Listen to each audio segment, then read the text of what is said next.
If you asked my mom, she'd say I was the independent one. Which, in our house, was code for we don't really help him much. Or at all. I'm Eli Morgan. 32. Single dad. I build custom furniture out of a rented shop behind a garden supply store. Tables, benches, cabinets. If it's made of wood and doesn't come with Swedish instructions, I've built it. It's not glamorous, but it's mine. Clients love the smell of cedar. Me? I love not having a boss. My ex left 2 years ago, moved across the country with a guy named Logan who believes in mushroom farming, and forgot to mention she was taking our tax return with her. I got sole custody of our son Mason, who's 6. Bright kid. Has a habit of lining up his juice boxes like chess pieces. Thinks bugs have names. Thinks bedtime is a suggestion. He's also the only reason I still bother trying with my parents. My mom, Karen, yes, really, is the kind who puts grandkids on Christmas ornaments, but only if they belong to my brother, Todd. Dead? Well, he's been nodding along to whatever she says since 1986. His hobbies include polishing tools he never uses and starting arguments with. Back in my day. Then there's Todd. The golden child. Born first, praised first, failed first, but somehow still treated like the family's CEO. He shows up to barbecues with a Bluetooth speaker in one hand and 3 kids in the other, none of whom know how to sit still or say, "Please." His kids are named things like Jackson, Mila, and Rocket. I wish I were joking. Rocket once kicked Mason in the shin because he was looking at him weird. My mom responded by handing Rocket a juice pouch. So when she invited me to bring Mason over for a family weekend, I hesitated. I just spent the week hand sanding a 12-foot table for a client who had 7 opinions about wood grain. My wrists hurt.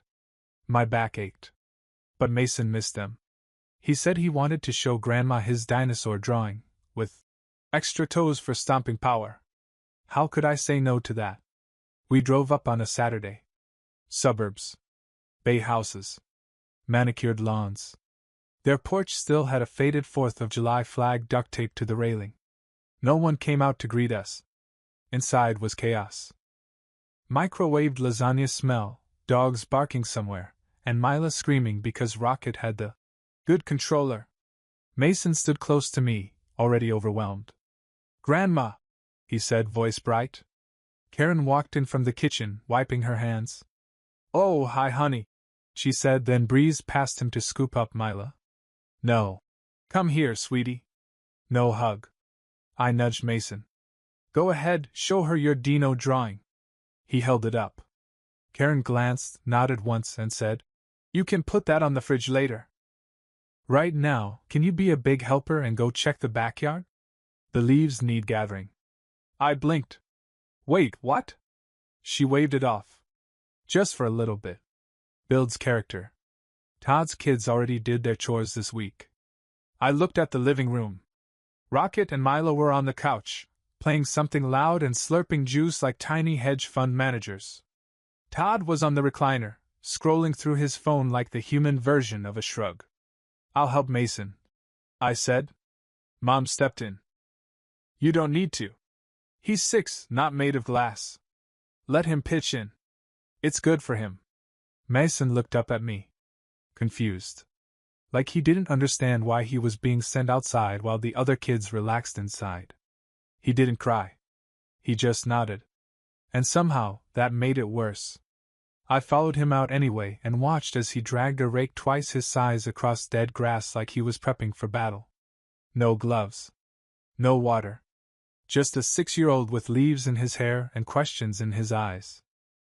5 minutes. That's all I could take. I went back inside. Todd didn't look up. "They need to learn sometime," he said. "Learn what?" I asked. He shrugged. "That not everything's handed to you." I stared at him. At the kids, still on their 3rd snack. At my mom, humming in the kitchen like this was some wholesome family moment, and not a low-budget Hunger Games. Then I said it. 6 words I hadn't planned. "Mason and I are going home." No one protested. Mom looked mildly annoyed. "Suit yourself. But don't expect him to grow up with manners if you coddle him. I didn't reply. Just packed up our things, ruffled Mason's hair, and said, You ready, buddy? He nodded again. We left. No hugs. No goodbyes. Just the sound of the door closing behind us like a final verdict. That night, I made him pancakes for dinner and let him fall asleep on the couch watching dinosaur documentaries.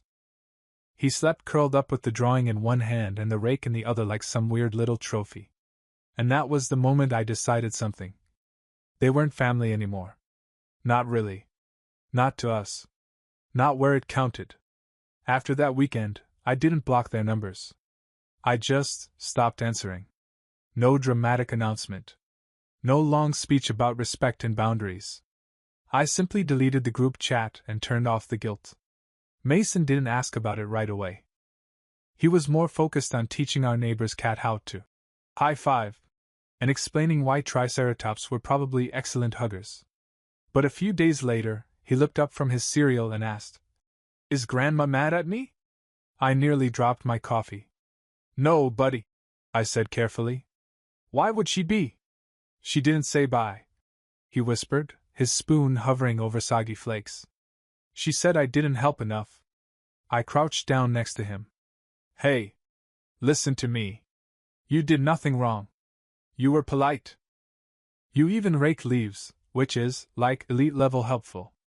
If someone didn't see that, it's not your fault. He blinked then nodded. Okay, he said. But I don't want to go back there. It smelled like old cheese. Deal, I said. And that was that. I threw myself into work, real, solid work. I had 2 clients lined up for custom dining tables and a lady who wanted a bookshelf. But make it sexy. I wasn't sure how sexy wood could be, but I smiled and figured it out. Business was slow but steady. Quiet, but peaceful.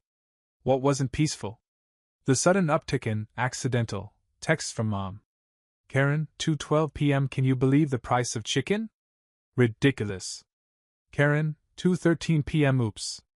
Meant to send that to someone else. Grinny face with sweat. Karen, 2:14 p.m. How's Mason doing, by the way? Right. Then came the Facebook breadcrumbs. A post with a picture of Rocket holding a leaf rake captioned, Raising them right, flex biceps, followed by 20 likes and a comment from Todd that just said, #character. I didn't reply. Didn't even open it.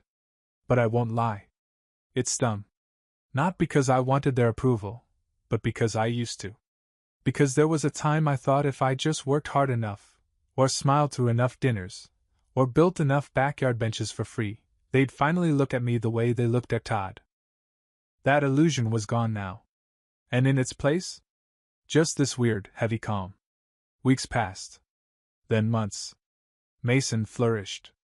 His drawings got wilder, dinosaurs in space, giraffes with laptops. He joined a kids' woodworking class at the local rec center. I picked him up after every session, and every time he'd shout, Dad! I made something sharp but safe! Like it was a magic spell. Meanwhile, the silence from my parents shifted. First, it was petty. I heard through a distant cousin that I overreacted. That I was being emotional, which, in my family, was code for not blindly compliant. Then came the guilt campaign. Aunt Jean called me, just to check in, and casually dropped, Your mom's been a little down lately. She says the house feels quiet. I almost said, Maybe the leaf blower misses Mason. But I held my tongue. Then, in early spring, I got a voicemail from my dad. Let me be clear, my dad doesn't do voicemails. He thinks they're for people who can't text like grown-ups. So when I saw the red notification and his name blinking on my screen, I paused. Then played it. Eli. It's your father. Listen, we've had a rough few weeks. Todd's got some issues. Not important. But, if you have a minute, maybe we could talk. Mason, too. Tell him hi from Grandpa. All right. That was it. No apology. No acknowledgement. Just a vague, Todd's got some issues. Like that wasn't a weekly event. I didn't call back. Then came the kicker. a visit from Todd's wife, Lindsay. She showed up at my workshop unannounced. I was halfway through chiseling an edge on a walnut bench when the door creaked open. "Hi," she said. "Don't freak out. I'm not here to fight. You're literally in my sawdust," I replied. She sighed. "Look, I just wanted to say I'm sorry.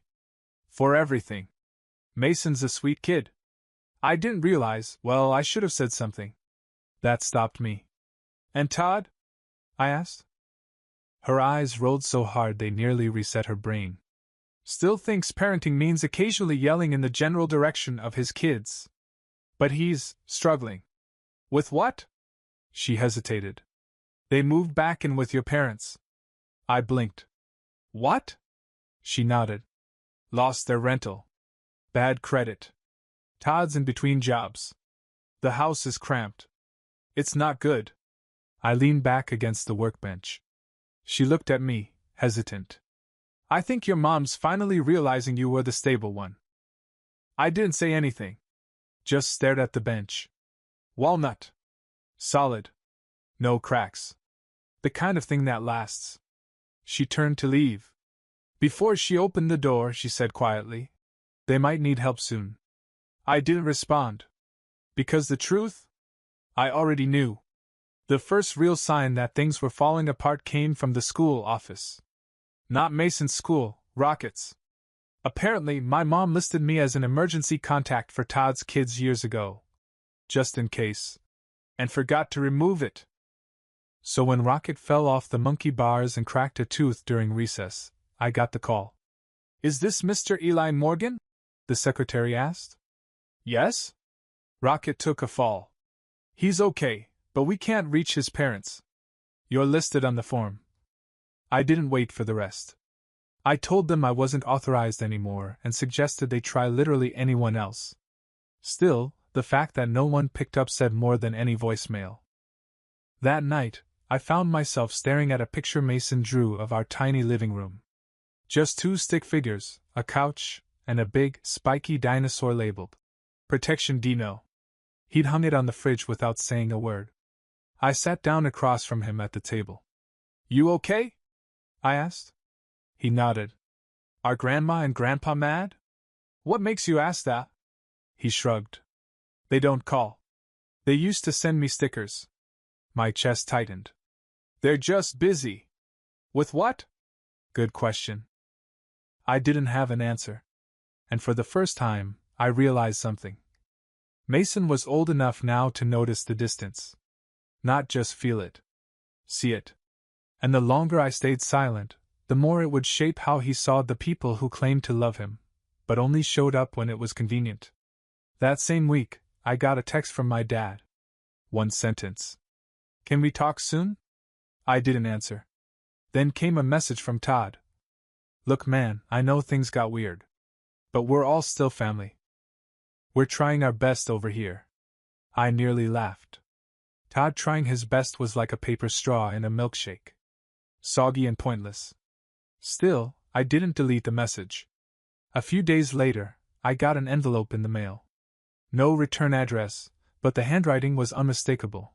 My mom's cursive always slanted like it was trying to escape the paper. Inside? A note, 2 paragraphs long. No apology. Just an update about how everyone's under one roof again. And it's a little chaotic, but we're doing what we can. Then a final line that said, "It would be nice to see you too. The house feels a bit emptier without Mason's little voice." As if she hadn't shooed that voice out to rake leaves while her favorite grandchildren played Mario Kart. I crumpled the letter and tossed it into the recycling bin. Then immediately pulled it back out and stuffed it in a drawer. Because here's the thing, I didn't want to go back. But I wanted them to understand why. And deep down, I wanted Mason to know that I didn't walk away for no reason. I wanted to show him that boundaries weren't just fences, they were blueprints for self-respect. The next weekend, I took Mason to the park. We built a little birdhouse at a community booth. He painted his purple. With green flames. I told him it looked like something Vin Diesel would hang in a tree. As we were leaving, I spotted someone across the street. "Dad." He was standing at the gas station pump, squinting at the screen like it had personally offended him. He looked older. Not in a sad way, just deflated. Like someone had let the air out of his back in my day speeches. He didn't see us. And I didn't wave. But Mason did. Just a little one. Then asked, "Do you think Grandpa misses us?" I answered honestly. "I think he's just starting to understand what he lost." And then, like fate had a sense of humor, came the knock. Not a message. Not a voicemail. A knock. At my actual front door. On a Thursday night. I opened it slowly, half expecting a delivery or a lost pizza guy. Instead, it was my mom. Hair frizzed. Eyes tired. No makeup. Holding a casserole dish like it was a peace treaty. Behind her stood Todd. Holding Rocket's hand. And then, trailing behind them both, my dad. They all looked, not desperate. Not broken. But uncertain. Like people knocking on a door they never had to earn access to before.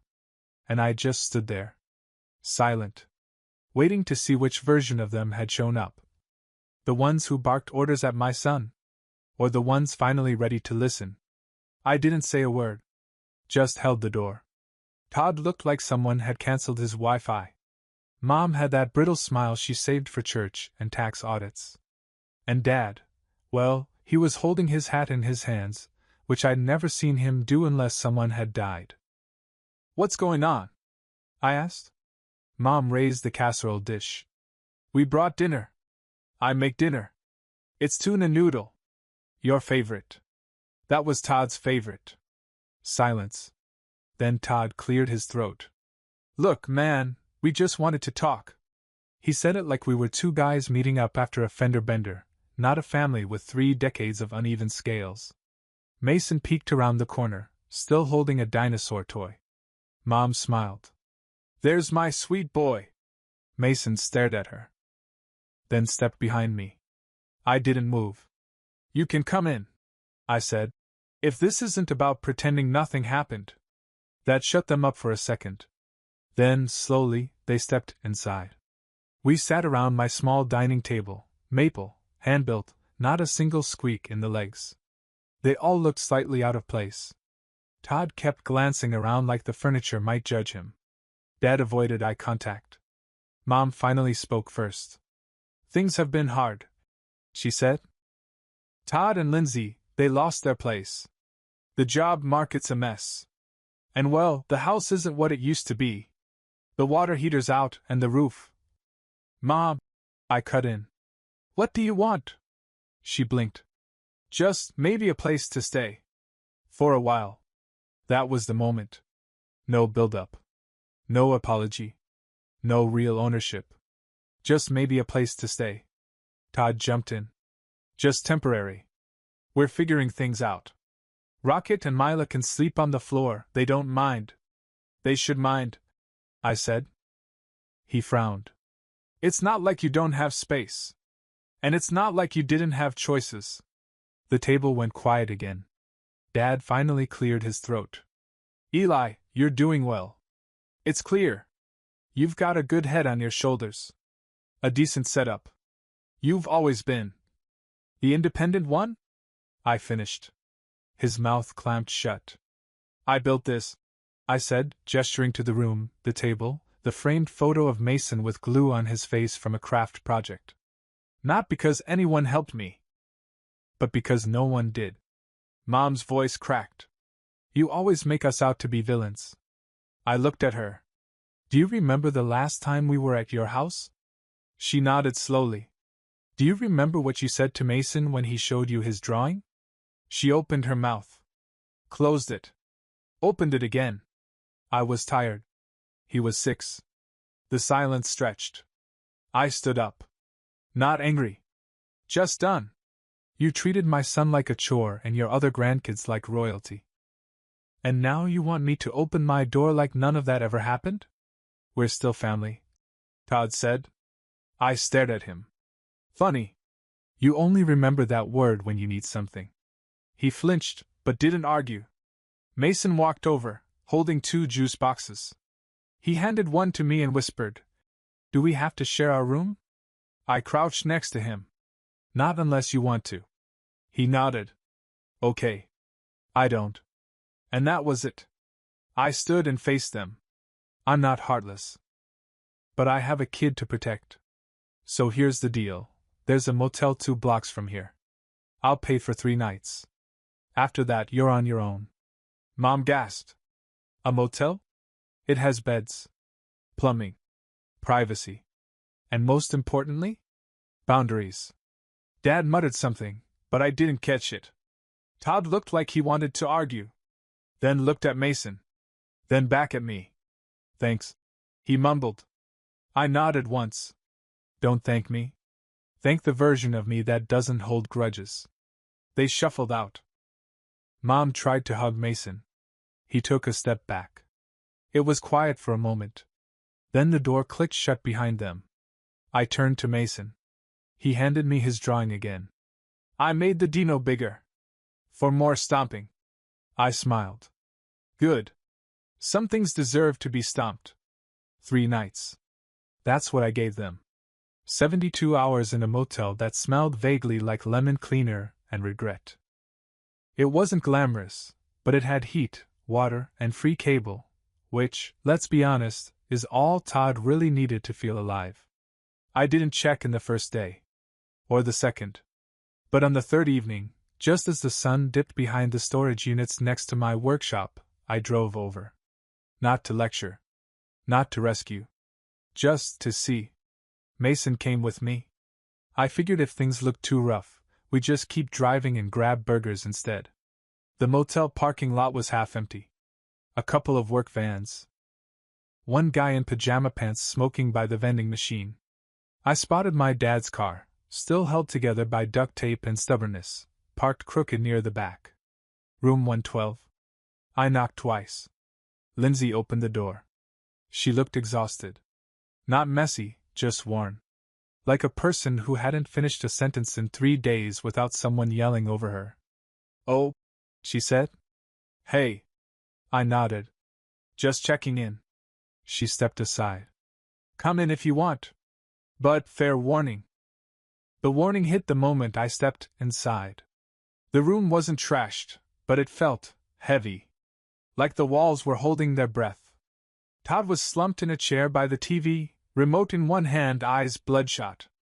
Rocket and Milo were on the bed, watching cartoons on mute while eating dry cereal out of hotel cups. My mom sat stiffly on the edge of a second bed, staring at her phone like it had betrayed her. Dad wasn't there. "Where's?" I started. "Looking for a job," she said quickly. "At least that's what he said. Took the car and left this morning." Todd finally looked up. "You happy now?" I blinked. "What?" "You got what you wanted. The mighty Eli. Kicking us out, keeping your precious space safe. Congrats." Mason clutched my hand. I gently moved him behind me. Lindsay sighed. "Todd." "No, I mean it," he said, voice rising. "You've always thought you were better. Just because you didn't screw up as loud as I did." "I didn't think I was better," I said. "I just got tired of pretending I wasn't drowning so you could keep floating." He stood up suddenly. "You're not perfect, man. Never said I was. But you act like it. Like your little workshop and juice boxes and wooden tables make you some kind of saint." I took a breath. "Actually," I said calmly, "they make me a man who pays his bills, shows up for his kid, and doesn't dump responsibility on everyone else." Silence. Even the muted cartoon seemed to pause. Todd sank back down. "I lost everything," he mumbled. I didn't respond. Not out of cruelty. But because I'd already offered help. And he treated it like punishment. I turned to Mom. "How long were you going to let this keep going?" She didn't answer. Just stared at the floor. Mason tugged on my arm. "Can we go now?" "Yeah, bud." Before I left, I looked at Lindsay. "Do you need anything?" She hesitated. "A break. Maybe a reset button." I pulled out my wallet. Handed her $200. "This is for the kids. Not for him." She nodded. Gratefully. No ego. As I opened the door to leave, Todd called out. You'll need help one day, too, you know. I turned. I already have help, I said. He's 6 and has better judgment than most adults in this room. We left. Got burgers anyway. Mason picked the booth by the window and ordered whatever has the most ketchup potential.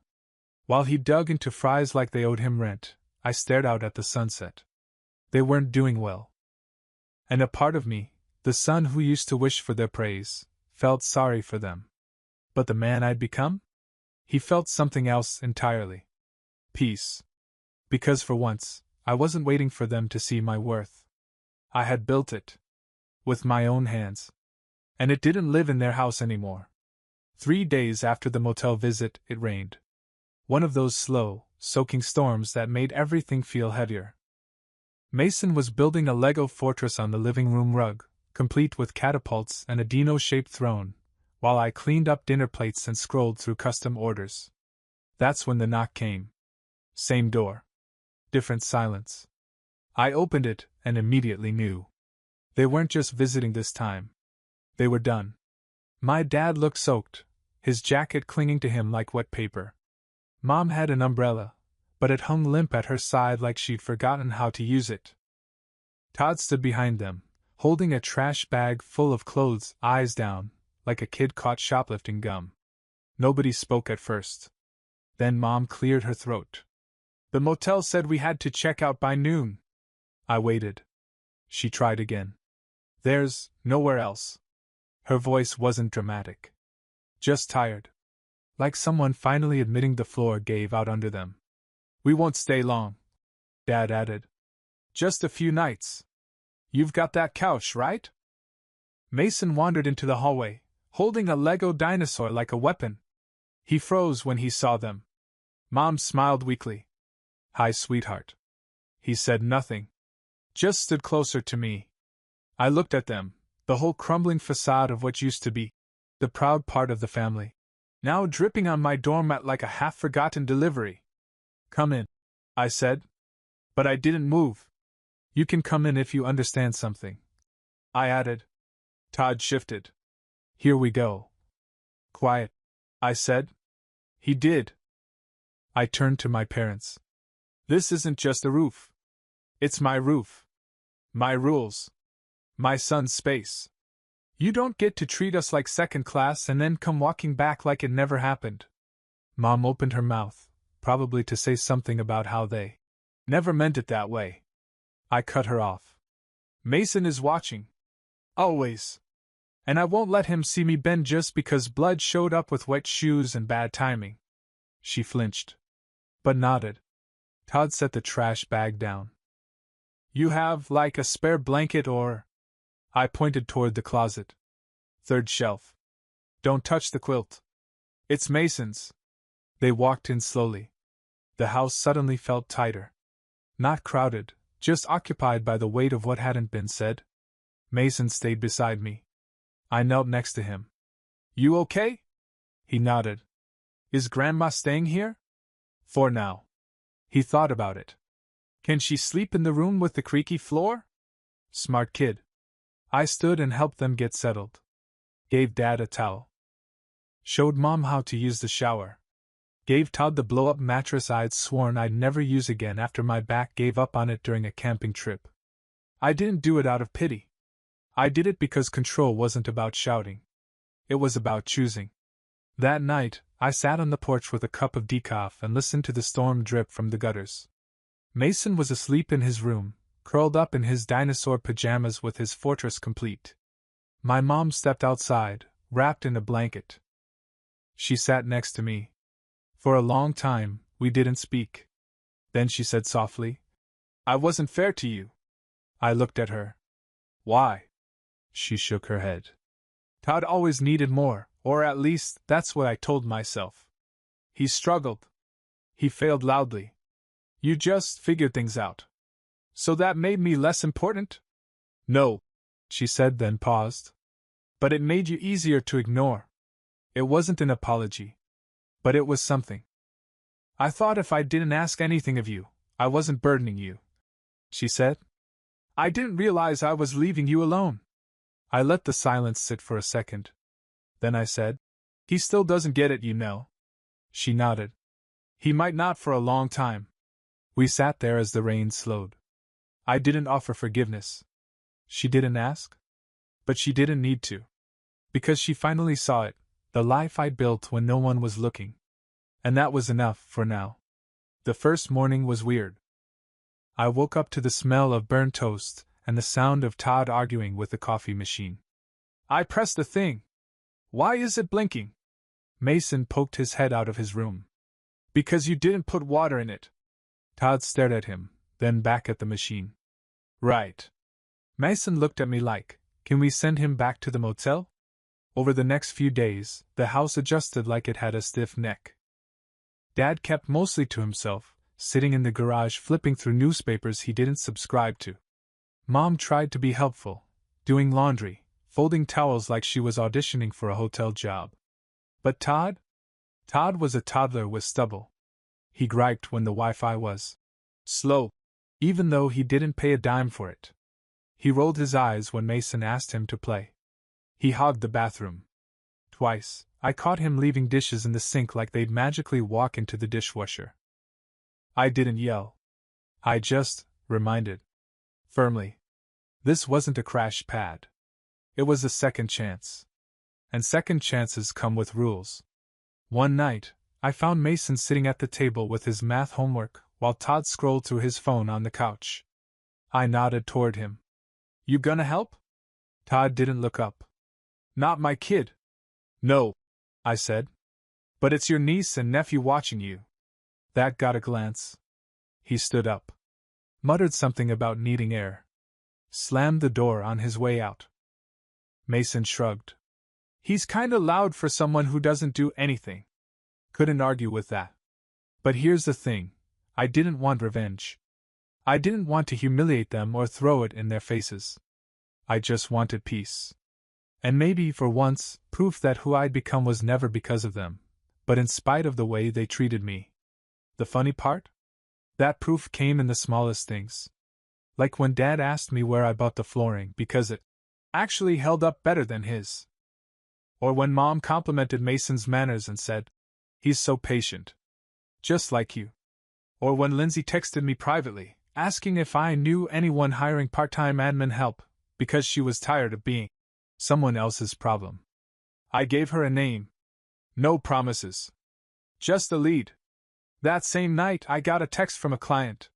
One of my biggest yet, a boutique hotel downtown wanted a full custom set of lobby pieces. Big order. Months of work. 5 figures. I didn't tell anyone right away. I just stared at the message for a long time. Not because of the money. But because 10 years ago, I was building tables out of scrap plywood in a storage unit that smelled like mice and bad ideas. And now? Someone wanted my designs in a luxury hotel.